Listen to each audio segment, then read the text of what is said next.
சிறகடி காசை அடுத்த வர எபிசோடில் பார்த்திங்க அப்படின்னா, கிறிஷை வந்து ஸ்கூலில் மீனாவும் முத்துவும் விடுறதுக்காக வந்திருப்பாங்க. அது மட்டும் இல்லாமல் கிறிஷ் வந்து கொஞ்சம் பயந்து போயிருக்கான். அவன் சரியாகிற வரைக்கும் நாங்களே வந்து வீட்டில் வச்சுக்கிறோங்கிறாங்க. இது நீங்கள் முடிவு பண்ண முடியாது, கார்டியன் தான் முடிவு பண்ண முடியும்னு சொல்லிட்டு அந்த ஸ்கூலோட மேனேஜர் சொல்கிறாங்க.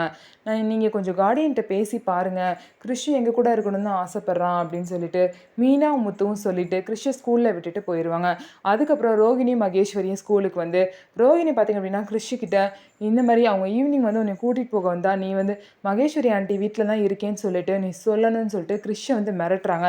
அதெல்லாம் முடியாது, நீ ஏன் வந்து என்னை எப்போ கூட்டிகிட்டு போறியோ அப்போ தான் நான் உன் கூட வருவேன், மற்றபடி நான் முத்து மீனா அவங்க வீட்டில் தான் நான் இருப்பேன் அப்படின்னு சொல்லிட்டு பார்த்தீங்கன்னா கிறிஷ் வந்து சொல்லிட்டு அங்கேருந்து ஓடி போயிடுறான். இதுக்கப்புறம் ஒன்றும் பண்ண முடியாது அப்படின்னு சொல்லிட்டு ரோகிணியும் அங்கேருந்து கிளம்பிடுறாங்க. இதுக்கப்புறம் பார்த்தீங்க அப்படின்னா கிறிஷ் வந்து அவன் முடிவில் வந்து கரெக்டாக இருக்கான். முத்து மீனா அவங்க வீட்டில் தான் இருக்கணும் அப்படிங்கிற முடிவில் கரெக்டாக இருக்கான். அப்படி இருக்கும்போது அவங்க அம்மா வீட்லேயே ரொம்ப நாள் வச்சுக்க முடியாதுன்ட்டு அவங்க வீட்டில் கூட்டிகிட்டு வந்தாலும் கூட்டிகிட்டு வருவாங்க. அப்போதைக்கு கிறிஷ் ரொம்ப நாள் இவங்க கூட இருந்தால் கண்டிப்பாக ரோஹிணி வந்து மாட்டிடுவாங்க. ரோஹிணி மாட்ட போகிற அந்த அற்புதமான ஒரு தருணத்தை நம்ம கண்டிப்பாக வந்து வெயிட் பண்ணி பார்க்கலாம். நம்ம வீடியோ உங்களுக்கு பிடிச்சிருந்தா நம்ம வீடியோவை லைக் பண்ணிக்கோங்க. மறக்காமல் நம்மளோட சேனலை சப்ஸ்கிரைப் அண்ட் ஹை பண்ணிவிட்டு பாருங்கள்.